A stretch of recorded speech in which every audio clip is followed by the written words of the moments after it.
Welcome. So today's episode is about why we're attracted to certain things.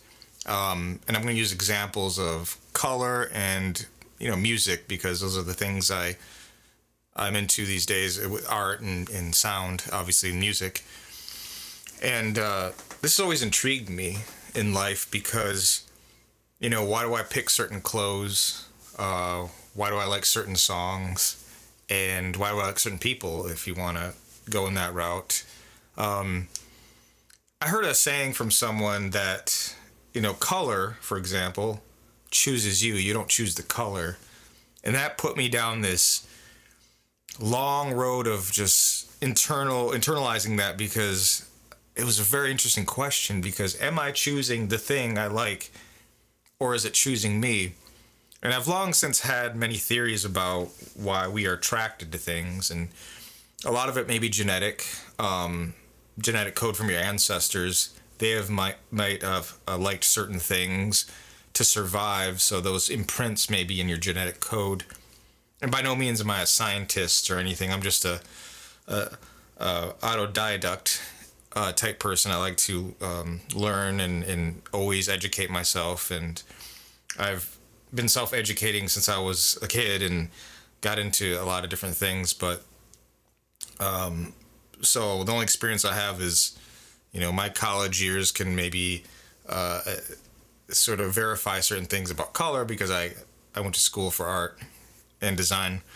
So that's the angle I'm coming from, is more of an artist side. So, don't criticize me too much on my misinformation, possibly, but it's up to you to, kind of investigate yourself. And that's the best thing to do, is investigate these things and then try to reproduce them and see if they work. And that's how you prove a theory, right? You come up with a hypothesis, and then you prove it either empirically or in a lab and see if it's reproducible. And so anyway, back to the color thing. We'll use that as an example to make it easy. As I went through life, I like different colors. I think when I was a kid, teal and turquoise are my favorite colors. But my grandmother had the same attraction to those colors, and I might have just mimicked her. But personally, when I looked at those colors, they caused, a feeling. And when you're a kid, you don't really know what those associations are, but it made me feel good, made me feel happy. It associated with the ocean, or Caribbean Ocean, or the sky, or just being cool and chill, because I was a highly anxious kid, and so I think that visual calmed me down. And our eyes take in a lot of information, and certain wavelengths stimulate certain parts of the eye, which is a part of the brain. The eyes are the brain. And so also I sat there for long periods of time thinking about, well, why is that? Not just genetics or what your parents may liked. It may also be some sort of attached to memory. And so, for example, if you had a good memory of a color yellow, you're probably going to like the color yellow as you get older. It's always going to give you a pleasant feeling. It's never giving you anything negative. But I was wondering, what if that person had a traumatic childhood? Maybe they were raped, or maybe they were beaten up, or maybe they got in a car accident, or someone died, and the color yellow was present in some way, like the clothes they wore or the room they were in. And I was thinking about that. In my life example, which colors did I not like? I was never really disgusted with any colors. I've had some traumatic issues when I was a kid, but I don't recall color being a thing that was highlighted. But what I can say is more like lighting with color. There are something like when I see a certain yellow that's maybe more has green in it, and the room is lit too bright, it really bothers me. It gives me a headache. But it's not like a thing I think about every day. For me, it's sound. It's mostly sound. And then I start thinking, well, there are certain sounds that really turn me off. Like auto-tune, for example. That really turns me off. And autotune's been around for me. I heard it in 1996 for the first time. Cher, she had a song, "Would You Believe in Love" or "Do You Believe in Love." I disliked that song, and I was hoping that would go away forever, and it kind of did. And then Kid Rock came out with a song that had autotune. I'm like, why did this come back? It was 4 or 5 years later, I think he used it in a song, and then all of a sudden it caught on, and I was thinking, am I the crazy one? Because this sounds terrible. It's not like I'm trained in music, but I do had a lot of appreciation for music since I was a little kid, starting with Motown and jazz and some classical music, and then obviously alternative and underground stuff. But I was very educated in music appreciation from my grandmother, and my father has always appreciated music. Maybe I developed an ear really young, and so I know I'm going from color to music, but I think it's a better example because I can't really recall if any colors really give me too much disgust at the moment. But with music, there's always been certain sounds that really turn me off, and certain styles of music that really turn me off, even though I'm very open. But I think it's when people don't play music properly, if you will, that turn me off. Not to say there's a wrong way, but there kind of is. Scientifically, there has to be, because obviously if you have a screeching feedback sound, it's not very pleasant. That's universal, I think. But I think for me, a memory is attached to that in some way. And for me, I think it's someone not actually giving their all for their creation, meaning they're just doing it because it's cool. And so I can detect that, and it really turns me off that, oh, they're just doing this to get famous or to get attention, and that bugs me. And it's associated with ego, and I think we all have problems with people having ego, so there's all this association with that. And I don't know if I pinpointed it something from the past or it's a virtue I have, but that one really gets to me. Is auto-tune is a good example. And science has proven that music's actually gotten worse because of mass production, and then the reduction of quality in music has definitely gone down, just because of mass production. It's proven. I mean, you get vinyl, you can get anyone to listen to vinyl, the quality of vinyl versus an MP3.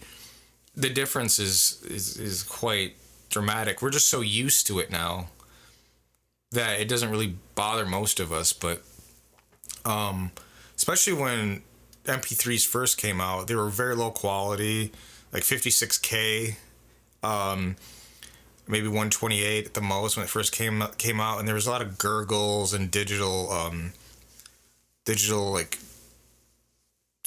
gurgle sounds that would happen from streaming or from just the compression. So it's gotten better, obviously, throughout time. And I currently use Tidal, and I thought maybe I was being a little sassy with getting that purchase of that subscription because it's expensive, but it's worth it. The quality of the music is exponential for digital. They have master takes on there, so you can get the masters of most music on there now, and it sounds great. Like, for me, I think it's care. When someone cares about something, the quality of something will be good. And those things are attached to memory. I truly believe that a lot of one example would be memory being associated with whatever you're attracted to, and same with color. I mean, if you put red and green together, mix them up, it's pretty ugly looking, and I think it looks like mud, like a brown green mud. And I think it's not universal, I know that, but commonly that's associated with disgust, vomit or feces or anything that's an excrement that can cause disease. I mean, that's in our mind to avoid those things, but there are a lot of caveats with that, because you might have a pleasant experience with that thing and you may actually like it. And we know that there's some people with weird sexual kinks, and there might be something that's associated with good memory with disgusting things. Let's just say, I don't want to get into that and gross you out. But to research further in the color, let's go back to color. I was reading a psychology today. This doctor, I don't know if he's a doctor, but his name is Douglas Fields, and he wrote an article about color. And he was going over this study that these two doctors did at Berkeley, Stephen Palmer and Karen Skolas, I believe is how you pronounce your name.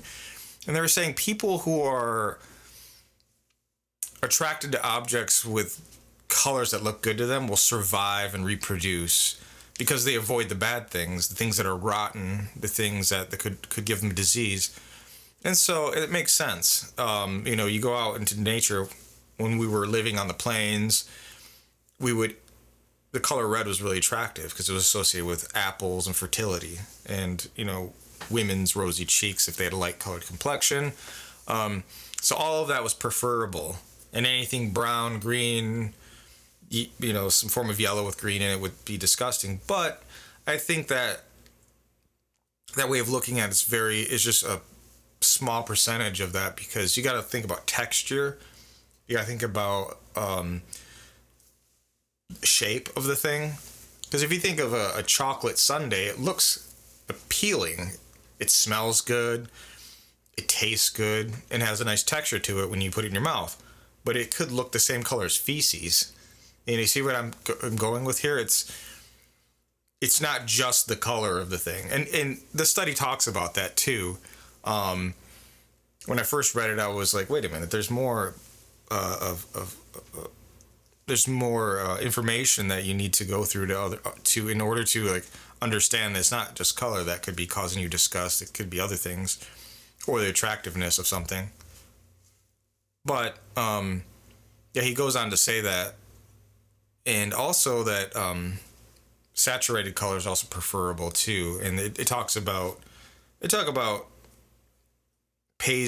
it called? Not paisley colors, pastel colors too, that are they're not preferable over saturated colors. But I think it's a perspective thing, right? Because I feel like as I get older, I get more sensitive to other colors that I never liked when I was a kid. I didn't like pinks. And generally, pink by itself I don't like. But if you put it on someone with dark skin, for example, pink looks great, right?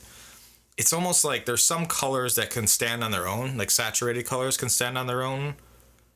But colors that are monochromatic or pale seem to do better when they're paired with something and not by themselves.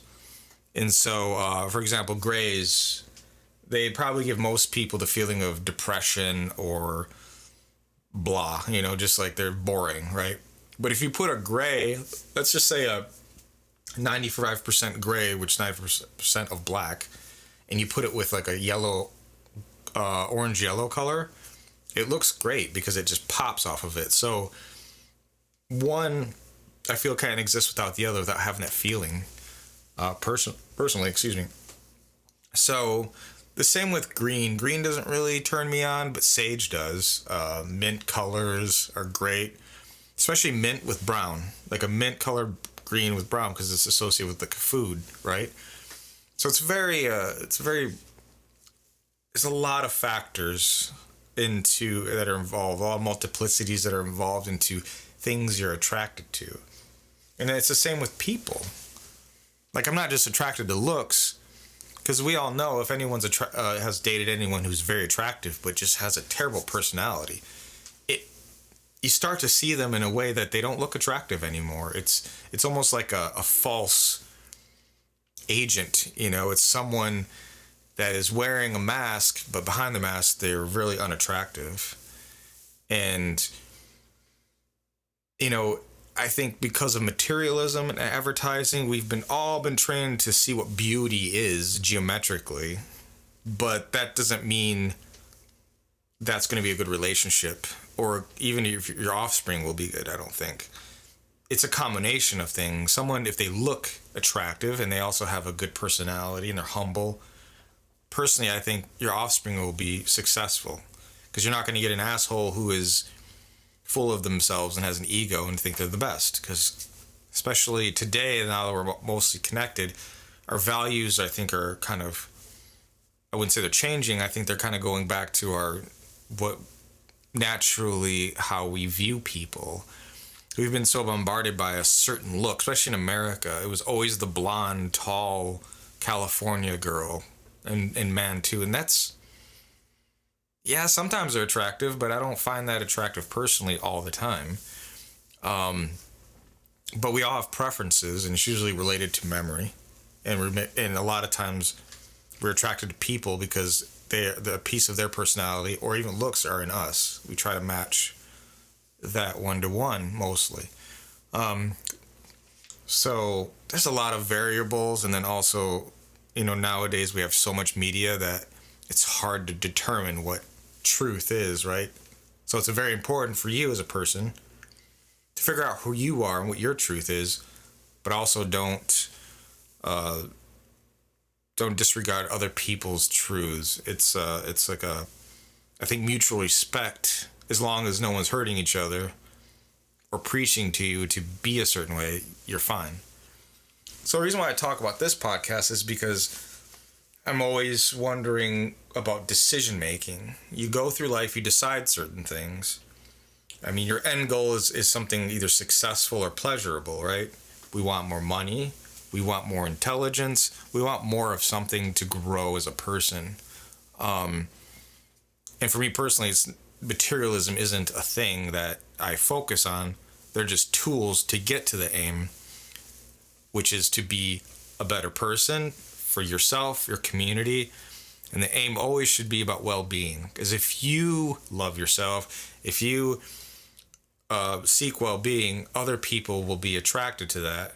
And they'll want to be around you, especially if you come from just very, poor beginnings, if you will, like myself. I grew up with nothing. Luckily, I had some family members that did well, but mostly I was on my own, and I got into a lot of trouble, gained a lot of weight, was just not very successful in certain aspects of my life, but I got out of it, and I'm getting better, and I'm aiming more towards well-being and community. And so it's always been a wonder in my life about why I make the decisions I do. And am I making decisions on my ego, or am I making decisions on virtues that are good for society? And so I think when you're younger, you don't really know. You kind of go, it's the pleasure principle, right? You kind of go with what feels good for your ego and your team, especially when you're young. I kind of went in and out of that. I would notice that if I aimed for something that was selfish, it seemed to turn off a lot of people from me, and I always felt inside something wasn't right. But in the back of my head, I would also think, well, I'm young, so I can get away with these things. And you kind of can. But then there's a point where you realize you're kind of stuck in a rut and you're not going forward. And so using examples like color and music and even food and people, you start to realize there's a connection. When I was eating badly, when I was drinking, I was attracting bad people. I was, just feeling worthless. I didn't feel important in society or to myself. There were those moments. So it all kind of echoes out. But if you have a good diet, you start working out, you start feeling better, right? You start reading good books that work for you, and books that teach you things, hanging around people who want better for you. If you have an orderly room or an orderly house, I'm not saying be OCD about things. I'm just saying something that makes sense to you, that, it creates order. Because if there's order in your room and in your house and even in your work that you do, your head's probably going to be clean. Now, as an artist, my methodology is always kind of like chaos first. When I used to paint, it was just like looking for the story within the paint. I might have a theme and then aim towards it, but being an artist, you're always learning, and so the beginnings are really bad, and you may paint something or draw something that doesn't look so good, but if you keep doing it over and over again, it starts to come into light. It starts off like a low resolution idea, and then eventually you do it over and over again. You start to move away from the chaos, and there's like almost like a language that develops, and then you build on that language, and it starts to become high resolution idea.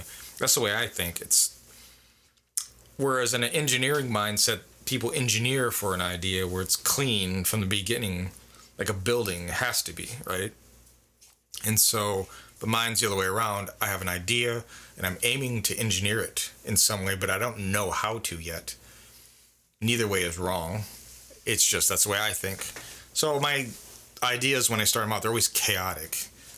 And there's always a lot of struggle, but eventually if I stick with it, it ends up being what I want it to do as long as you stick with it. And like I said, why do I do that? Why do I like certain things? Why do I like certain songs? And I think back to music, for example, it's a lot of nostalgia. You know, when you're a baby, your mother probably played certain lullabies that have certain notes that are in certain keys that associate with happiness and calmness. And then as you get older, I think you associate with that in the choices you make in music. And I think those choices in music, for example, they have wavelengths, they have keys, they have notes. And, you know, I like to call them vibes. You know, when you're in a room with someone and they're a cool person, they have good vibes, right?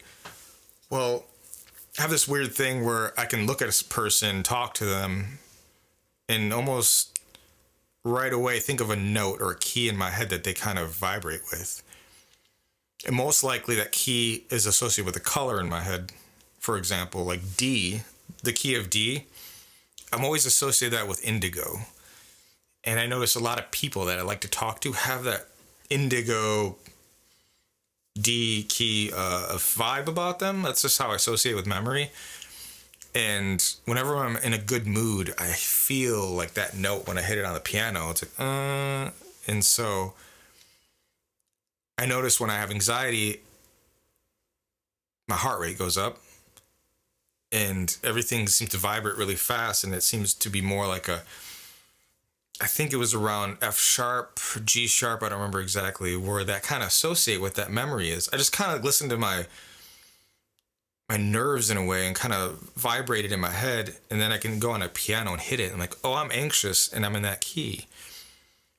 And what helps me out is I'll like listen to a song in the key of D or hit the piano and sing in that key or look at something that's pleasurable, cool colors, for example, because they vibrate lower to the eye. I think it's all connected. And so those memories are connected with those colors and those sounds that give me a calmness. This is like a one method I use when I'm not using psychedelics or meditating to sort of get through my day. Like if you're in the office or if you're driving a car and anxiety hits you, what's a quick way to do it? You can do breathing techniques. You know, try to find the color. Look at the sky too is another one because it's blue. That also helps me calm down. Or look at the landscape, like the wide horizon line also helps. But yeah, the reason why I talk about this is it leads to these methods to be able to control in a way or to navigate your mind to come back down to earth. Or like if you want to excite yourself, there's ways to do that too. Because sometimes I think we're caught up. There's so much input coming into our minds these days with social media and music and crowds of people in big cities and relationships that may be going bad. It's like, how do you organize all that stuff without going crazy? And the only thing you can do is go. It's like this sort of. We're almost like these satellites or antenna that. There's this input and output that always happens. We're always pinging out and things are always coming in. And you can't block them all the time or run away. So there's got to be ways to navigate through this landscape. And if you really get to learn yourself and your body, you can start to feel how you can like work with it. Because I don't think you can force it to do what it won't do without reason. So you have to almost have this internal dialogue in your head all the time to tell yourself it's okay, it's okay. Or like if you want to go for a run and you need some energy to pump up, what do? You put on music that ramps you up so you can get through a workout, you know? Or when you're studying, or if you're a coder, you want to listen to music that gets you going, you know, gets the blood flowing, because you're sitting down, so you want some blood flow. You know, people drink coffee, right? Well, what coffee's going to do is it's going to cause you to vibrate more, and you'll probably listen to music that's a little more upbeat as well. But at night, you want to calm down, you listen to ambient music, you dim the room. You know, we don't sleep in bright sunlight, or we don't wake up at midnight and be fully awake. So it's all connected, and there is a general truth to all of this, I'm sure. But I'm always thinking about the outliers as well, because they interest me too. Like, why do certain people like brown, and why do certain people like gray, and why do people who love gray seem to be boring people, or just slow paced people? And it could be biologically. You could have an issue and you don't even know it. Your testosterone could be low. Your thyroid could be low. You may not be eating well. You could be smoking. Like, you got to kind of wonder what you're attracted to. It could be not just genetic or biological. It could be your habits. So I know when I was a teenager, I kind of switched. Like I said, when I was a kid, I liked yellow and teal because my grandmother. But when I was a teenager, I rebelled, and I did not like those colors anymore. I thought they were silly and just too pop culture. And so everything I listened to, for example, was a lot of industrial music and dark techno, cerebral, heady stuff, visceral stuff, dreamlike music. And all the colors that are associated with that were dark, black and plums, and just things that were dark. But I noticed I was depressed all the time. I had bad habits. I was rebelling. But I noticed when I started getting happier, brighter colors were more attractive. Foods that were more healthy were attractive. People who were more healthy for me and less negative on my life were more attractive. And even the clothes I wore changed. I used to wear black all the time. I wear black sometimes now, but not all the time. If I wear the same color all the time, I feel like I'm like kind of a monochromatic person. My dimension of personality gets it's a small window. And I'm sure everyone knows out there, you know, people who are very conservative. They always wear the same thing. They're very tight. They do the same things all the time. They don't want to go outside their little box. I mean, that's okay for a while, but their mind should be more flexible than that. And I dislike the fact that, you know, that's associated with a conservative person, or a liberal person's conservative. Those colors, it's like really strange, because I think you should be flexible in your mind. Maybe one day you want to be conservative because you have chaos in your life, so you need to be more organized that day. And you get to the point where you become bored, and you're like, wonder why you're bored. Well, you got to create some chaos. Controlled chaos, obviously. Something that's within your control and not too crazy. Like people who skydive, or people who climb mountains, and people who free climb. To me, those people are a little nutty, but they're out there and they like to do it. They like excitement. But for me, I like some of that, but not too much, you know, because I think extremism is bad. I think if you do it once, get out, because I think, you know, the mind always likes to learn new things, and for me personally, I try not to take things too extreme with anything, because I know what the end result could be. If you're good at it, you know, more power to you, but I know my limitations, and so we just, like I said, we all have to find our own spectrum of limitations and learn to just understand, go outside yourself and learn how to see yourself in your environment. And the best way to do that is, like, I like to take a vacation out of the country, for example. That's if I'm not doing psychedelics, or you know, just taking a break and meditating. I like to leave the country, because the constraints of a country, there's like this every country I've been to has its own consciousness in a way. You go there and it's a completely different world. The way people talk, the pace, the food. It's really cool to like experience. I think that's why they call drug, like when you take psychedelics, a trip, because it is like a trip when you actually take a physical, literal trip. And then you can see when you take a trip outside of our country, you can see, you start to view how you are in that world, and you realize, whoa, that's some of the things we do back home are weird or don't compute to humanity really well. And I understand why certain countries don't like us, because we have bad habits. We talk really loudly. We have all these weird rituals. Every country does, right?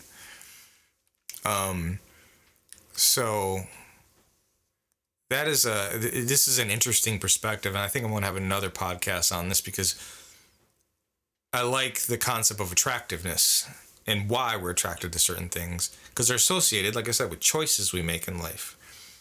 And if we end up in a bad spot, you can try to dissect it and dissect it and see maybe how you got to that bad spot, for example. So that's enough for me. So I'll see you later.